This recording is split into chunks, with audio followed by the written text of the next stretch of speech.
All right, let's just jump right in.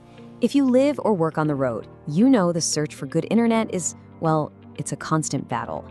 Today, we're talking about a piece of gear that might be the biggest game changer for mobile life in years, the Starlink Mini. But here's the thing, the line between this being an incredible tool and an expensive paperweight is razor thin. And it all comes down to a few critical things that most people, unfortunately, learn the hard way. I mean, come on, this one hits a little too close to home, doesn't it? You find that perfect spot, you're parked, you're ready to work, and nothing. Your video call drops, the upload fails, and suddenly you're driving 10 minutes down the road, just begging for a single bar of cell service. We've all been there. It is the absolute worst. And this little thing right here promises to be the cure for all of that. This is the Starlink Mini. It looks like something out of a sci-fi movie. It's tiny, it's sleek, but to really get the most out of it, you have to understand why it's a totally different beast from anything that's come before. So, to really get why the Mini is such a big deal, we have to quickly talk about the classic problem it's trying to solve. For anyone who's tried to work from a van, it's something we call the triangle of pain. It's a frustrating cycle that, honestly, you probably know all too well. And here it is. You've got three bad options. First, there's your cell phone hotspot. Great in the city, but it's a total brick the second you get somewhere interesting. Option 2, campground Wi-Fi. You know the drill. It's so bad you can't even load the page to agree to the terms of service. And the last resort, traditional satellite, has always been clunky, super power hungry, and just ridiculously expensive. For years, that's all we had. So, the Mini shows up, and the hype is just massive, right? But this is exactly where a lot of people get it wrong. They make an assumption about what this thing is when the reality is something completely different. And knowing that difference, well, that's everything. So the myth is that this is just the regular Starlink dish they put in the dryer and shrunk down. But that's not it at all. The reality is that this is a totally different tool, built from the ground up for a very specific job, being as portable as possible, and, this is the real magic, being incredibly efficient with power. So what's really going on under the hood here? First, the dish and the Wi-Fi router are all one piece, super simple. Second, there are no motors inside to aim it. You just point it at the sky yourself. Now that sounds like a step back, but with no moving parts to break, it's actually a massive plus for reliability. And yeah, of course, it's tiny. But the real headline, the feature that changes the entire equation for living off-grid, is that power draw. Just look at that, 25 to 40 watts. That's it. And let me be clear, this is so much more than a number on a spec sheet. This is the van life cheat code. This is the difference between needing a huge, complicated solar and battery system and just running your internet all day without even thinking about it. It's a complete game changer. Okay, it sounds perfect, I know, but before you go adding one to your car, we need to talk about two massive issues that most reviews just kind of sweep under the rug. These are the things that can take this dream device and turn it into a total headache if you're not ready for them. But before we get to the really big ones, let's cover the top 3 rookie mistakes. Seriously, just avoiding these will fix 90% of the complaints you see online. Number 1, don't park under trees. Mostly clear sky is not clear enough. Number 2, don't let it overheat. Laying it flat on a hot metal roof with no air moving around it is a recipe for disaster. And 3, power. Don't use a cheap, flimsy USB cable. It will cause constant reboots and you will lose your mind. Got it? Good. All right, now for the biggest deal breaker of them all. This dish is brutally, and I mean brutally, sensitive to anything blocking its view of the sky. We're not talking about parking in a thick forest. We're talking about a single tree branch in the wrong spot, causing these tiny, constant disconnects. See, your biggest enemy isn't speed, it's geometry.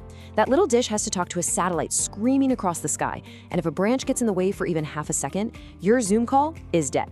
The second big issue isn't a tech problem, it's a money problem. You know how you used to be able to just pause your Starlink service whenever you wanted? Yeah, those days are pretty much over. The rules are stricter now, so if you're a weekend warrior or a seasonal traveler, you can't just flip it on and off anymore. You kind of have to plan for it being more of a full-time commitment. So that's the bad news. But don't worry, there are solutions. Now we're gonna get into the good stuff. This isn't about crossing your fingers and hoping for the best. This is the pro's playbook for getting a connection that is absolutely rock solid, every single time. Method number 1 is the most important and also the simplest.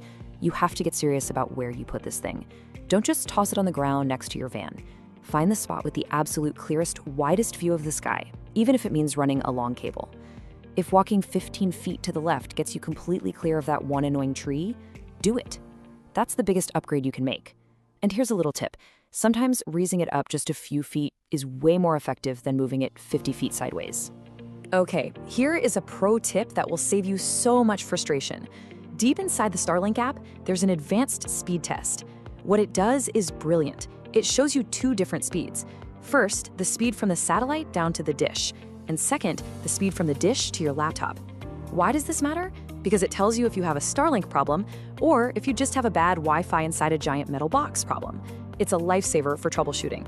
And that brings us to what I like to call the hidden boss fight of Starlink reliability: power. Seriously, most of the "why does my dish keep rebooting" problems come down to this. If you're using a long, cheap cable, the voltage drops and the dish gets unstable. And if you're gonna run it off USB-C, you can't just grab your phone's fast charger. No, no, no. You need a proper 100-watt power delivery supply that can push at least 20 volts at 5 amps. Your little 30-watt charger isn't gonna cut it. Bottom line, if you don't get the power right, nothing else matters. All right, we've gone through the tech, the headaches, and the fixes. Now it's time for the final verdict. Should you actually buy one? To figure that out, let's put the Mini up against its biggest rivals. First up, let's look at the in-house competition. Here's the Mini right next to its big brother, the standard Starlink dish. The size difference is pretty obvious, right? But the real difference is who each of these is actually for. This chart really just lays it all out. The Mini is for people who are always on the move, who value portability, and who are counting every single watt of power they use. But if you're the type to park your rig for a few weeks and you've got a family streaming videos and making calls, well, the bigger standard dish just has more horsepower, as long as you've got the battery to feed it. Now for the real showdown, the Mini versus a good 5G hotspot. And let's be real, if you've got a strong 5G signal, it will probably be faster than Starlink. But the second you leave the highway, those cell coverage maps become pure fan fiction. They're just not real. The Mini's superpower isn't raw speed. Its superpower is that it just works, period, in all those amazing places where your phone is nothing more than a camera. So here it is, the final call. It actually breaks down pretty simply. You should buy one if you absolutely need to be online for work in places with no cell signal, and if portability and low power use are your top priorities. You should probably wait if you're more of a casual traveler who sticks to towns and major parks where 5G is decent. And honestly, you should probably return it if you only camp in deep, dense forests, and the idea of moving the dish around to find a clear view of the sky sounds like a chore. Look, at the end of the day, the Starlink Mini is not perfect, but when you're parked somewhere beautiful, miles from anywhere, with 0 bars of service, and you're uploading a file for work like you're sitting in a coffee shop, you realize it doesn't have to be perfect. For the very first time, being truly connected while being truly off-grid isn't some crazy dream. It's